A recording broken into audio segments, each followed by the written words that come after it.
MAGA is dead. It is deader than dead, and Americans are furious. I've been a loyal supporter of the president for almost 20 years. I consider him a dear friend, and I will tell you right now, I do not recognize our president. Well, welcome to you, Carrie. I think it's your first time on Uncensored, so I welcome you to the show. What is your view about this? Because I've known Donald Trump a long time, and I'm struggling to not see this attack on Iran as potentially the biggest miscalculation of either of his presidencies, simply because it is going on already much longer than he indicated it would, and there's no apparent easy off-ramp for him now. All right, folks, buckle up, because today we are diving headfirst into a political earthquake that has the internet buzzing.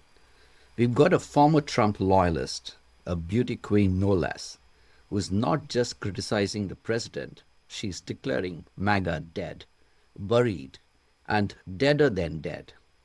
If you thought the right wing was a unified front, think again. This clip is a masterclass in disillusionment, betrayal, and some truly wild accusations that are going to make your jaw drop. We're going to break down the most explosive moments, call out the logical gymnastics, and maybe, just maybe, find some humor in the chaos.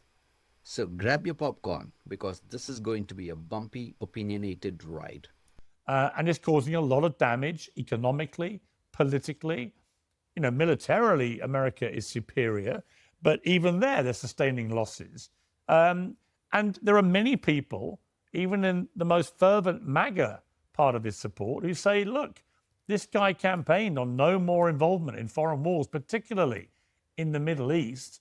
What is he doing? Staking everything on the biggest war imaginable in the Middle East. Thank you so much for having me, Pierce. I've been a loyal supporter of the president for almost 20 years. This goes back to when I was 21 years old and I was Miss California at the Miss USA pageant. And I've known him, I consider him a dear friend. And I will tell you right now, I do not recognize our president. I think that we are an occupied nation. I think that a foreign country has occupied our government. And we are seeing now that this president of the United States of America is being influenced by a foreign government. Wow. Okay, so right out of the gate, we've got a former Trump loyalist, a Miss California no less, dropping a rhetorical bombshell. MAGA is dead, she says. Our government is occupied, influenced by a foreign power. That's not just a criticism, that's a full-blown declaration of war on the narrative that kept so many in line for years.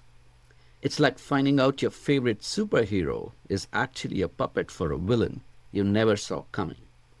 And let's be honest, for many, that feeling of betrayal is real, even if the occupied government claim is, well, a bit dramatic, shall we say. This is the classic MAGA playbook turning on itself. For so long, we've heard about deep states, globalists, and shadowy figures pulling strings. Now the very people who champion that rhetoric are applying it to their own leader. It's a fascinating, almost poetic self-cannibalization of a moment. It shows just how fragile loyalty can be when it's built on personality rather than consistent principles. The moment the savior deviates from the script, the whole house of cards starts to wobble. And let's unpack that foreign government influence idea. It's a convenient scapegoat, isn't it? When your guy does something you don't like, it can't possibly be his choice or his flawed judgment. Oh no, it must be some external, nefarious force corrupting him. It absolves the leader of responsibility and allows followers to maintain their idolization, just shifting the blame to an invisible enemy. It's a narrative trick as old as time, and one that the MAGA movement mastered. But now it's being used to explain Trump's actions, and the irony is thicker than a double chocolate milkshake on a hot California day. It's almost like a political version of, it's not you, it's me. No, wait, it's definitely them influencing you. Wild. And MAGA, let me tell you right now, MAGA is dead. It is deader than dead, and Americans are furious. We do not recognize President Donald J. Trump anymore. So obviously the foreign government you're talking about is Israel. And Marco Rubio himself said before he then did a complete reverse ferret on it, as we would call it over here in England, he said that the reason America preemptively attacked Iran was because Israel, he didn't name it, but it was obvious he was talking about, had indicated they were going to launch an attack and that the Iranians may respond against American interests, which seemed a very convoluted reason for American forces to be committed. And they then, under huge blowback, tried to pretend he hadn't said it. But we all heard what came out of his mouth. And then we heard Antony Blinken, one of his predecessors, say that Netanyahu had tried to persuade both Obama and Biden to do the same thing by saying, I'm about to attack Iran. And when they said no, he then didn't attack Iran. And so, many people share your misgivings about this. Notwithstanding that, the polling still shows pretty strong support amongst the MAGA base for Trump and this attack. So how do you explain that? No, I do not believe that one bit. I talk to MAGA people all day long, every day. And the everyday average American is absolutely against this war. And they know that the only reason why we are even in Iran right now is because of Israel. We see Benjamin Netanyahu coming to our country more than any other foreign government, any other foreign nation. He's been here almost 8 times. This is embarrassing. We are the United States of America. Why are we allowing a foreign country to occupy our government? And now we see, I was removed from a religious liberty commission because I dared to speak out against Israel. It's no longer a conspiracy, Pierce. What Israel wants, Israel gets. And we're witnessing that. And I'm telling you right now, MAGA is dead. And we will not vote for one more politician who lies to us and says, oh, we're going to drain the swamp and we're going to not get involved in foreign wars. Trump has betrayed our country and he has betrayed MAGA. And people are livid. I mean, what is fascinating is to see how split the conservative right is now in America in a way I never imagined possible. I remember you on the Miss California thing. It was a story at the time. And I remember all that going. And I was actually, at the time, I was a judge on America's Got Talent. I'd just been competing on Donald Trump's inaugural Celebrity Apprentice show. I won it. That's when I got to know him. So, I remember all that period. And what is fascinating, if you go back to 2008-9, the idea that people like Megyn Kelly, Marjorie Taylor Greene, Tucker Carlson, you and others would be so against what Trump, a Republican president, is doing, would have been unthinkable. How do you think it's come to this? Well, we witnessed what happened from the very beginning. We saw that Marjorie Taylor Greene was called a traitor by the president. We're seeing never Trumpers, Pierce, never Trumpers like Lindsey Graham and Ted Cruz and Mark Levin. I mean, these are never Trumpers who were not by his side back in 2016. And now he's siding with these people and calling true MAGA supporters traitors. He's, but what you realize is that the most free people are Megyn Kelly, Tucker Carlson, Marjorie Taylor Greene, Candace Owens, all fired from the mainstream media, all fired from either the president or mainstream media. And now we're seeing that they're the most free. They're not owned by big corporations, big politicians, big donors. And so we're free and we're speaking out. And it's important that everybody wakes up and realizes that this country is not a free country any longer. It's very, very sad. And what is fascinating is watching people like Ben Shapiro, even coming after people like me. I've always got on pretty well with him. He's come on my show a lot. I've been on his a lot.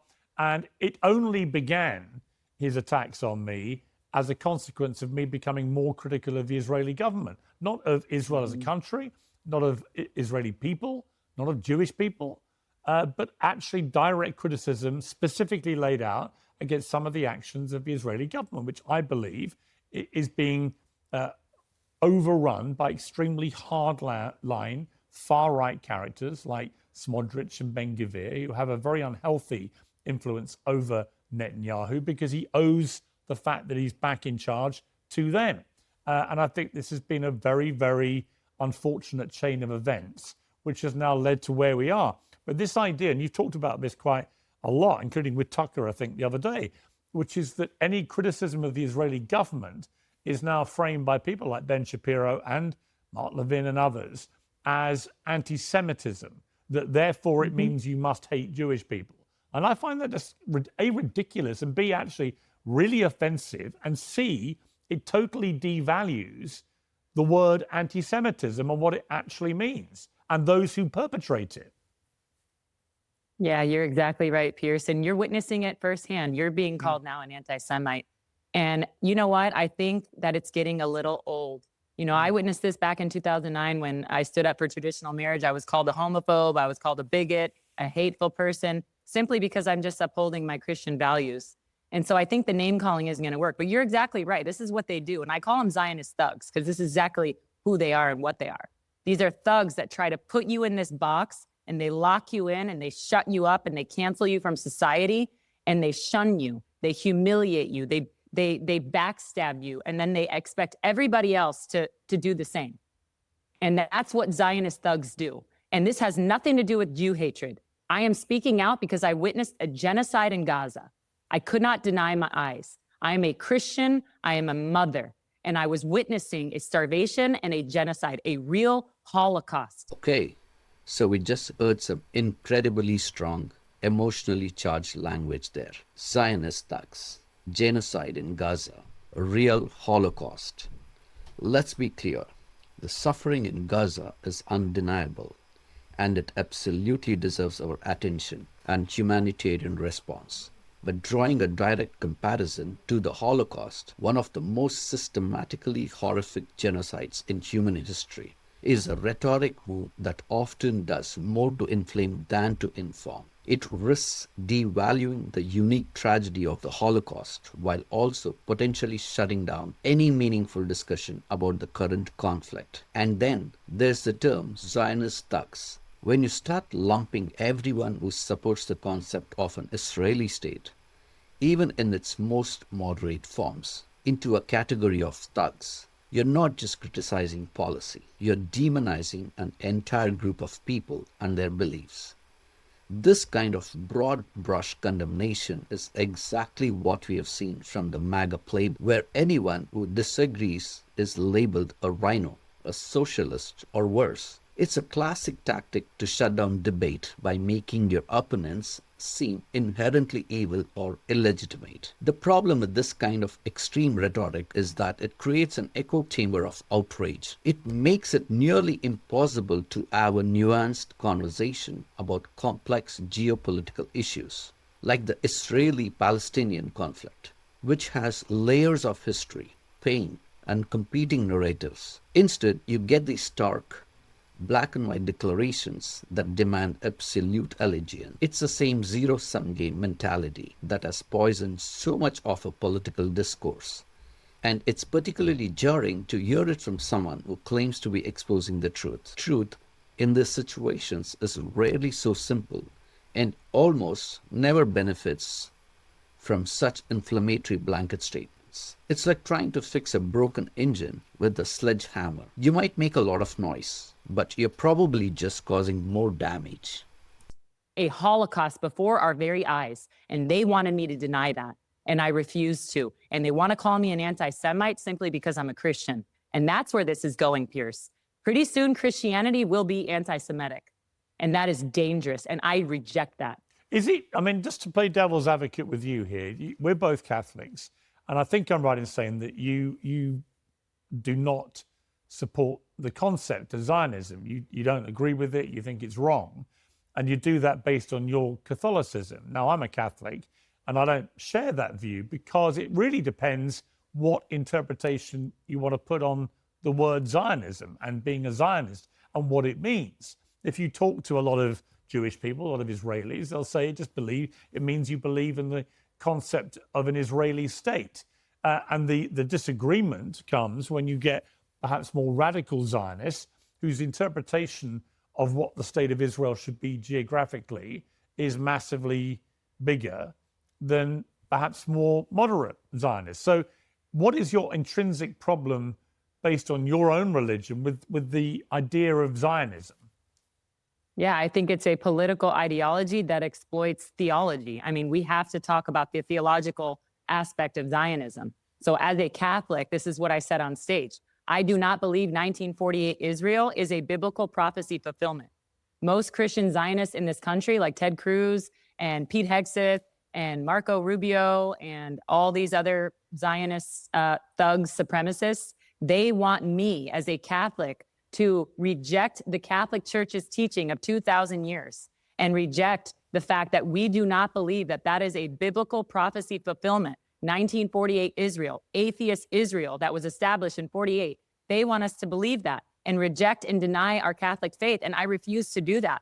And so I think it's a political ideology that exploits a theology. And you know what? I'm not being attacked by Jews. I'm not being attacked by Muslims. I'm being attacked by Christian Zionists because they're mad that I'm daring to expose the fact that, wait a second, if 1948 Israel isn't biblical Israel, then we don't have to bless it in order to be blessed.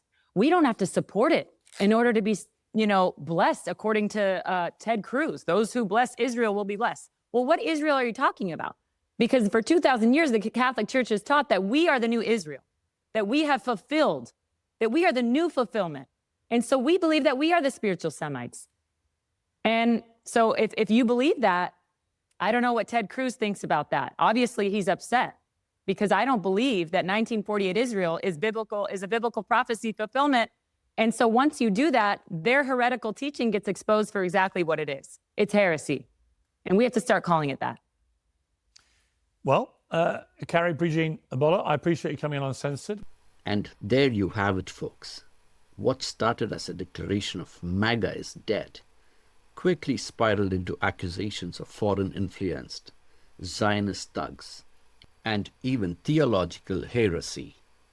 It's a clear sign that the conservative movement, particularly the MAGA wing, is experiencing some serious internal strife, a fracturing that many of us on the left predicted but are still surprised to see play out so dramatically when the very people who once championed a leader turn on him with such fervent, almost religious condemnation.